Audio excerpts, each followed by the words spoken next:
Bryan Kohberger slipped the police, and, well, how do we know that? Well, apparently the gag order isn't really a gag order.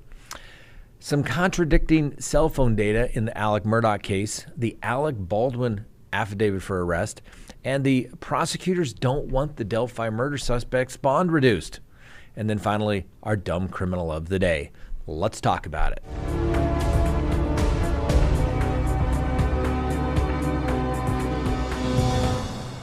Good day, everyone. My name is Scott Reich, and this is Crime Talk. Thanks for joining us. You know the drill. Subscribe if you haven't, like if you do, leave me a comment, hit that bell for notifications, and remember you can find us on any of your favorite podcasting apps. Now, before we get started, we need to support the people that support us. Please go to crimetalksearch.com. When you go there, you can sign up for a background subscription service, one that you may cancel at any time. But while you have that background subscription service, you can do as many background searches on anyone here in the United States that you desire. Anyone. And the report is literally generated while you wait. It's emailed to you, and you're going to have information regarding a background search that covers criminal history. Are they in public registries? Do they have debts that showing up as judgments, tax liens? All this information that you want to know about somebody. You know, are they married? Are they divorced? Are they in a bunch of debt? Things you want to know. Go to crimetalksearch.com. You'll be happy you did. All right, let's go ahead and open the record for February 1st, 2023, and let's talk about Bryan Kohberger. First on the docket, Bryan Kohberger disappeared and vanished for several hours while he was under surveillance by police investigators, according to a source. Now, surveillance teams had been tasked with keeping eyes on the 28-year-old criminology PhD student after he became a person of interest in the November 13 murders of Kaylee Goncalves, Madison Mogen, Zaina Kernodle, and Ethan Chapin there in Moscow, Idaho. But in the early morning hours of 13 December, when he decided to set off on a cross-country trip with his father from his apartment there at the Washington State University in Pullman, ultimately heading to his family home in Pennsylvania, FBI agents lost Mr. Kohberger for several hours. Now, this information came to light in a podcast citing law enforcement sources who admitted that Mr. Kohberger managed to slip the dragnet almost as soon as his white Hyundai Elantra pulled out of the parking lot from his graduate housing complex. Now, for the next several hours, the FBI and all were concerned that the man they believed to have brutally stabbed these four students was, well, gone. Investigators frantically searched license plate readers in nearby states to try and find any sign of Mr. Kohberger and where his car might be. Ultimately, the car was finally pinged in Loma, Colorado, about 900 miles away from Pullman. So that's a pretty good chunk of time where he was not located. Now, it's unclear exactly how long Mr. Kohberger's movements were unknown, but it's roughly a 15-hour drive from Pullman, Washington to Loma, Colorado. The route the father and son took across the United States was not the most direct journey, but some people say that he did that for legitimate reasons, perhaps weather-related issues. In fact, Mr. Kohberger's father, Michael, told a mechanic that he had looked up the route to Pennsylvania and found the quickest route to be down the I-90 interstate.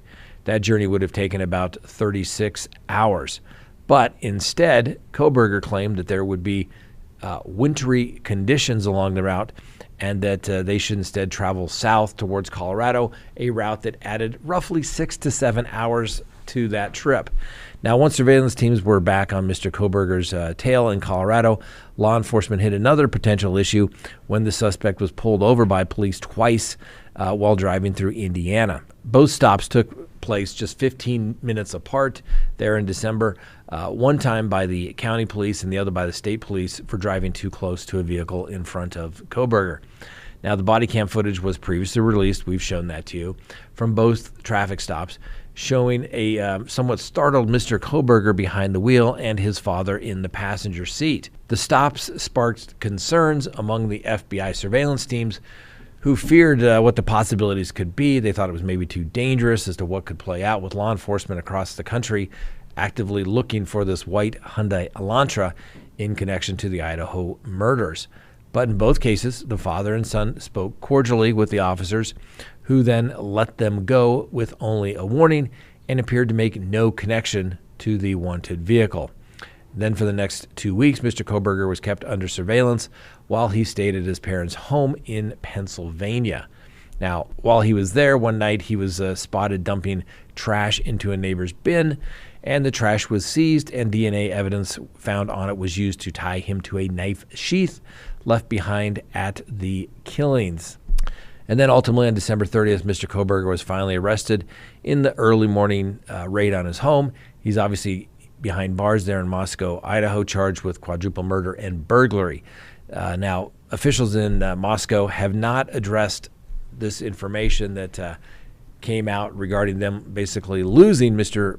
Kohberger for several hours, and they're not probably going to make any comment because there's a gag order that prevents law enforcement officials and the defense and the prosecution teams from speaking out, obviously, about this case. The gag order was issued as Mr. Kohberger was being extradited from Pennsylvania to Moscow, Idaho, and it's a rather broad gag order, and lots of news organizations are trying to say that it is too broad, and it is basically prior restraint.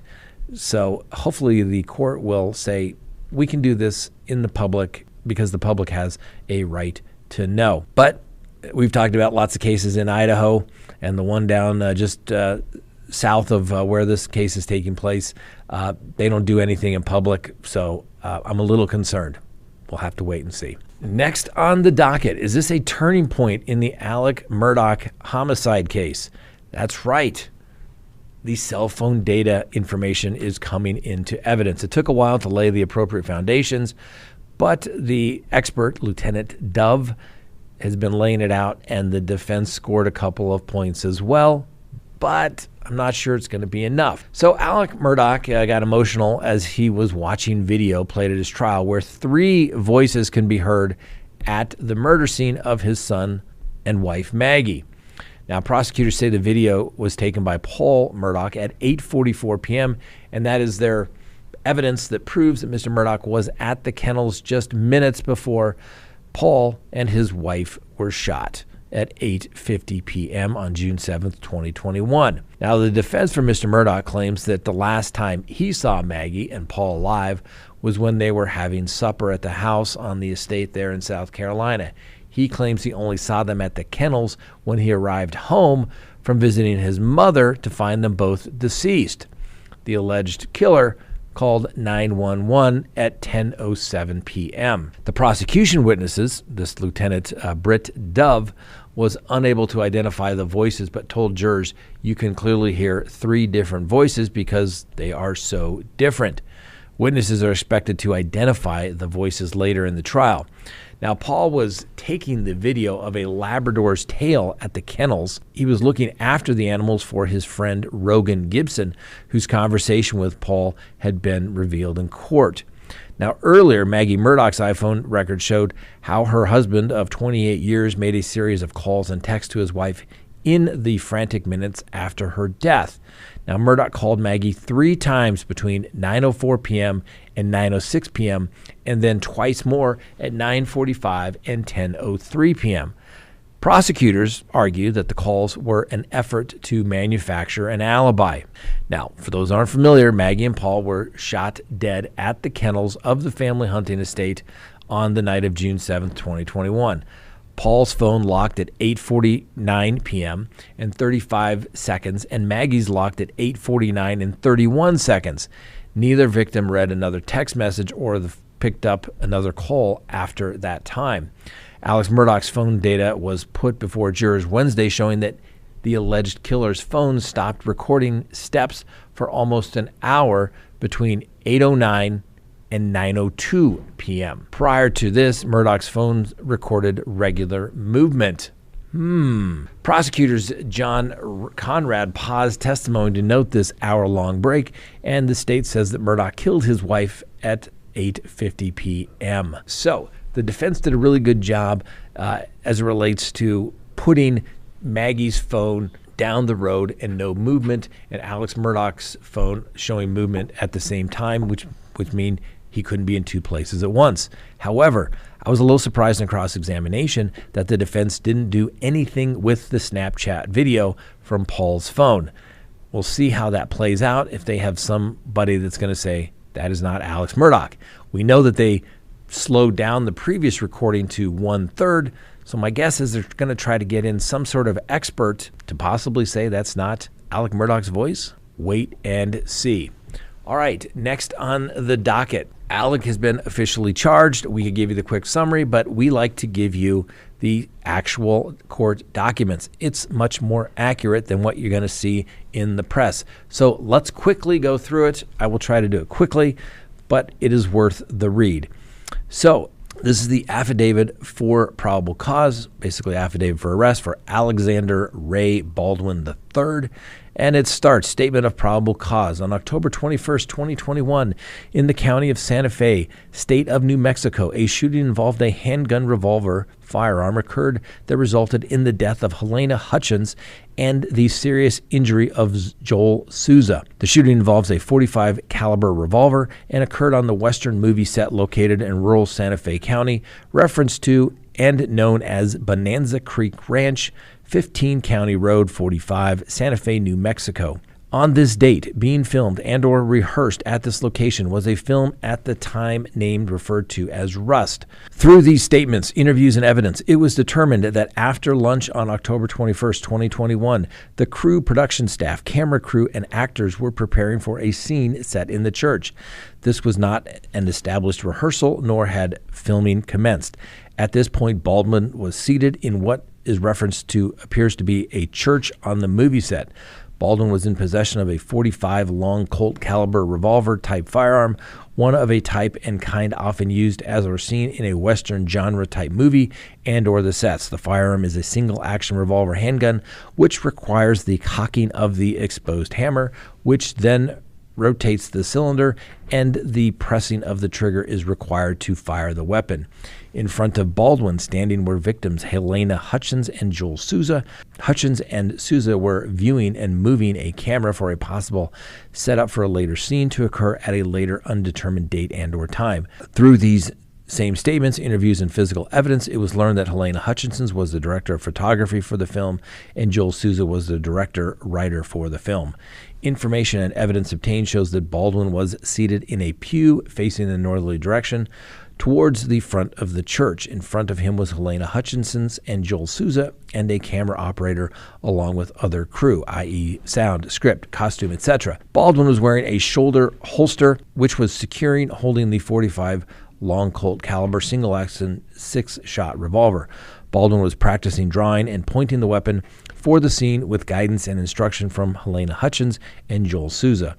The setup was to be close up on Baldwin and the firearm as he drew the weapon and pointed it. Helena Hutchins and Joel Souza were viewing the practice scene on a monitor attached to the camera. Baldwin drew the revolver from the holster, pointed it at Helena Hutchinson, and fired the weapon. When reviewing the script and witness interviews for this particular scene and close-up shot, evidence indicates the scene shot did not require the weapon to be fired.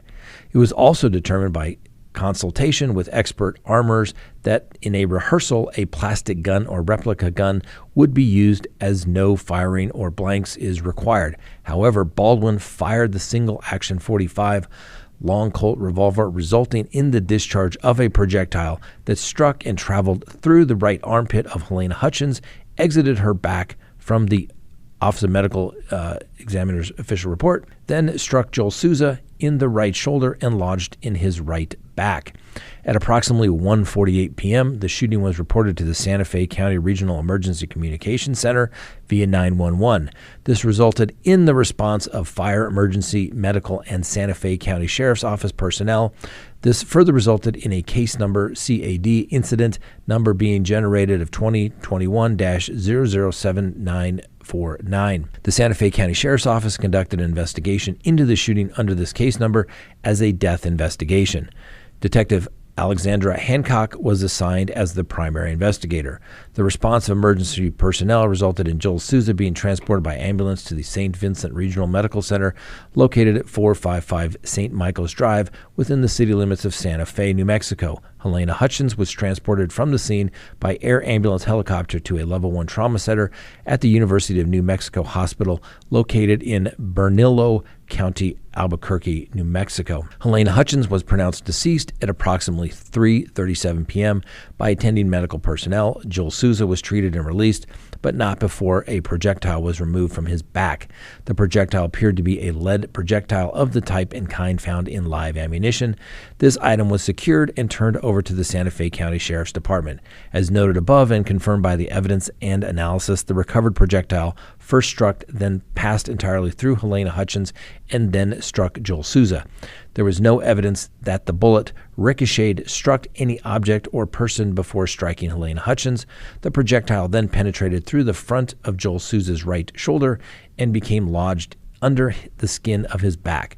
The officer's medical examiner, state of New Mexico, listed Helena Hutchins' cause of death primarily as gunshot wound of the chest after conducting an autopsy on October 22, 2021. The following additional information and evidence is provided in further support of probable cause of the enumerated crimes having been committed by Baldwin. Firearms, ammunition, and Baldwin as actor and shooter. Statements and evidence show Baldwin was not present for required firearms training prior to the commencement of the filming.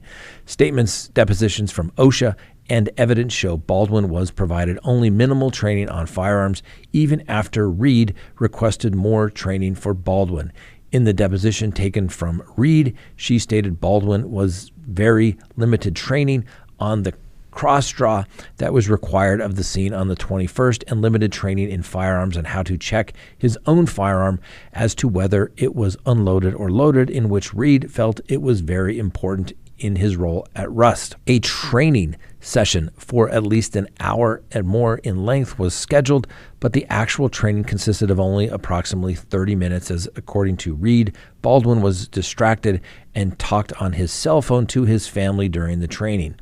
Baldwin approached responding deputies on the day of the shooting, wanting to talk to them because he was the one who, quote, fired, end quote, the gun. He was referred to and later identified by detectives. Baldwin later asserted that he never fired the revolver and that it had just gone off. Baldwin made this assertion public as well in multiple media interviews conducted after the shooting. Many media interviews and law enforcement interviews were conducted by Baldwin, and he displayed very inconsistent accounts of what happened during the incident when firing the gun that killed Hutchins.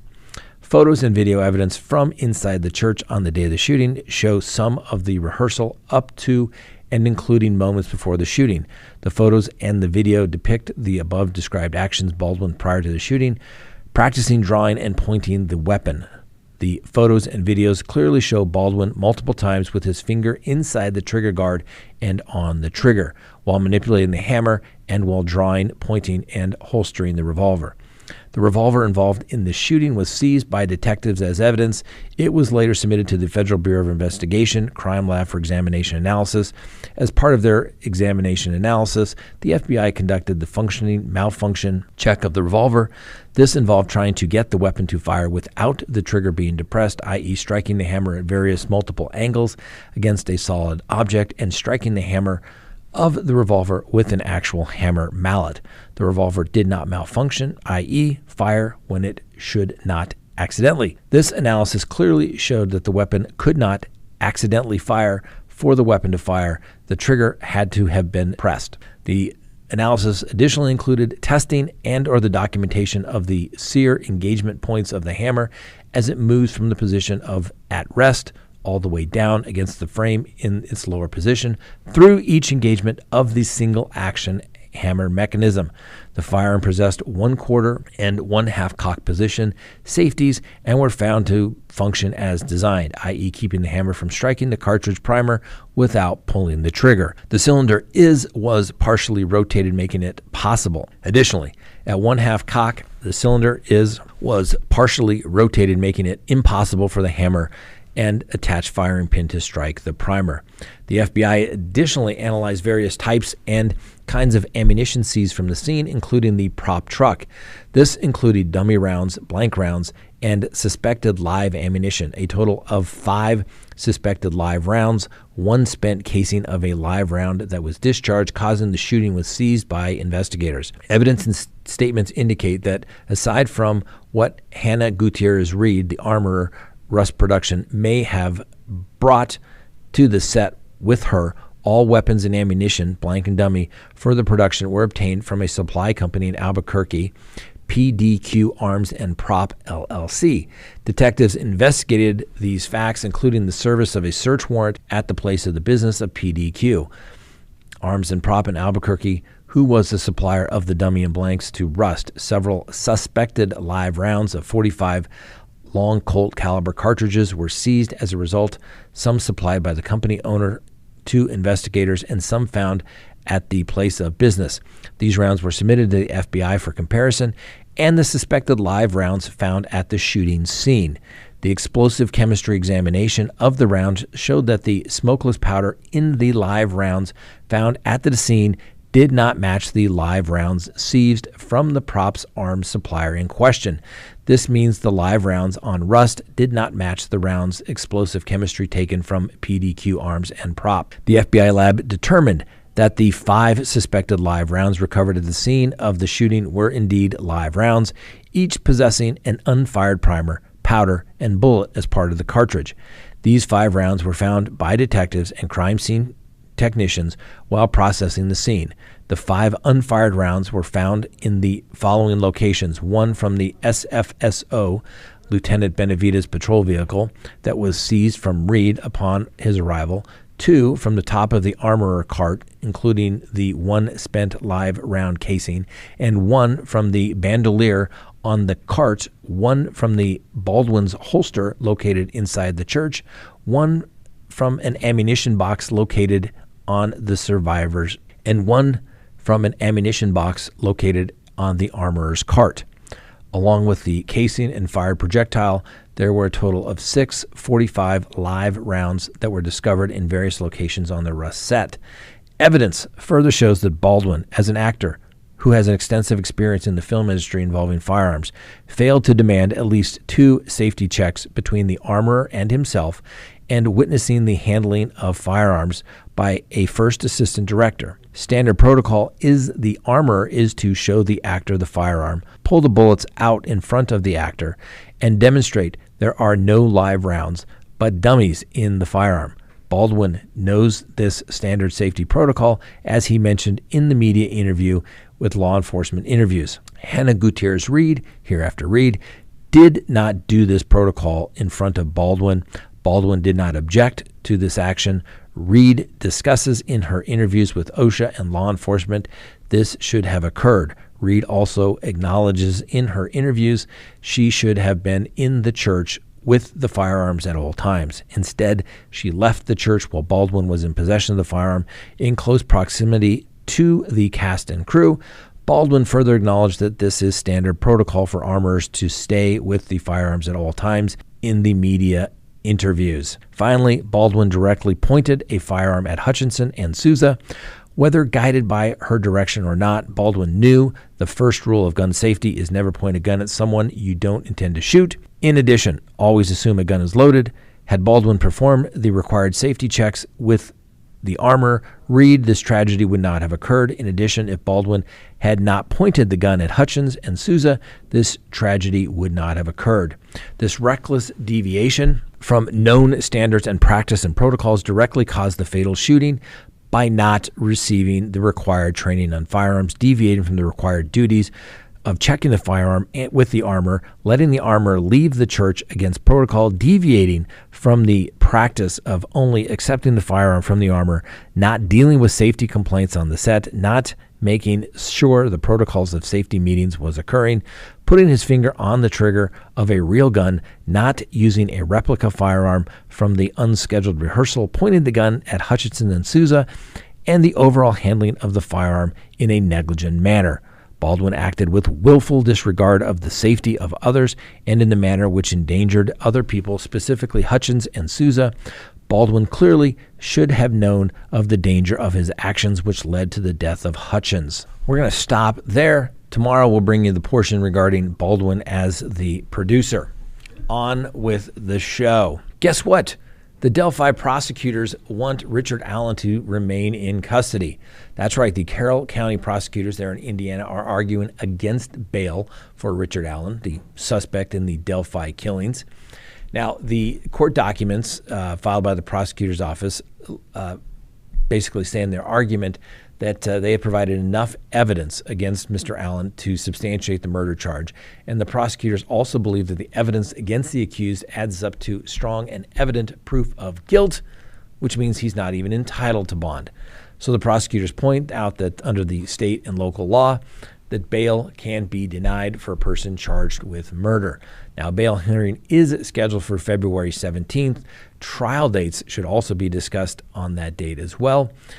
And earlier in January, a judge ruled that the Delphi murders case will come from Allen County. That's in the northern part of the state. Now, according to the documents, Judge Francis Gull determined the jury will be drawn from the northeastern Indiana county, whose county seat is Fort Wayne, with the trial taking place in Carroll County. The gag order issued in the case continues in its current form, and the judge said that the initial lawyers, police, and family members can't talk about the case publicly, and legal teams are only allowed to speak with the media about procedural items. Now, the attorneys for Mr. Allen said that they argued for the court documents in this case to be unsealed. Now, with the documents being unsealed, they would hope to receive tips that would assist in proving up their client's innocence. The bail hearing is scheduled for February 17th, and hopefully we'll have some more information. And then finally today, our dumb criminal of the day. A Florida high school principal. Yes, the people teaching the young minds full of mush out there how to be good citizens. Well, he was arrested after he was caught on camera keying a person's car in a supermarket parking lot. Now, Nathaniel Fancher is the principal of the St. Cloud High School and faces criminal mischief charges, and he's now been placed on administrative leave. The arresting affidavit says that police were called to the Publix in St. Cloud on January 26 by a victim who reported their car was keyed while they were inside the store. The store manager did what any store manager would do, provided surveillance footage that showed the suspect doing the alleged deed. After identifying Fancher as the suspect, police got him on the phone. He responded without prompting, "Is this about the car?" he asked, and then was asked if he was under arrest. Well, Fancher said that he was in New York and would be back on January 31st. On that date, he called police and asked to contact the victim and pay for the damage in order to avoid the whole being arrested and mugshot thing if we just take care of this. Well, there's roughly $3,700 in damage. Needless to say, afterwards, the principal contacted the school resource officer at his school and admitted keying to the car. How much trouble am I going to be in? Well, the police responded, interviewed him, and then arrested him on criminal mischief charges. That's how much trouble you're in. The school district sent a note to the parents letting them know that their person responsible for making their young minds full of mush, young responsible adults, has been put on administrative leave. He bonded out of jail. A couple of lessons there. First, what idiot doesn't know everything is recorded, particularly at grocery store parking lots? Absolutely. Next, when police call you, you should probably act a little surprised. I have no idea what this is about, instead of asking, is this about the car? And then don't go to the police again saying, I did it, only to get arrested. I guess that's the ask too many questions, find out kind of analysis there. Anyway, Mr. Fancher, you are our dumb criminal of the day. Congratulations, you made it. You can put that on your resume when you're looking for a new job. All right, thanks for watching. We'll see you next time on Crime Talk.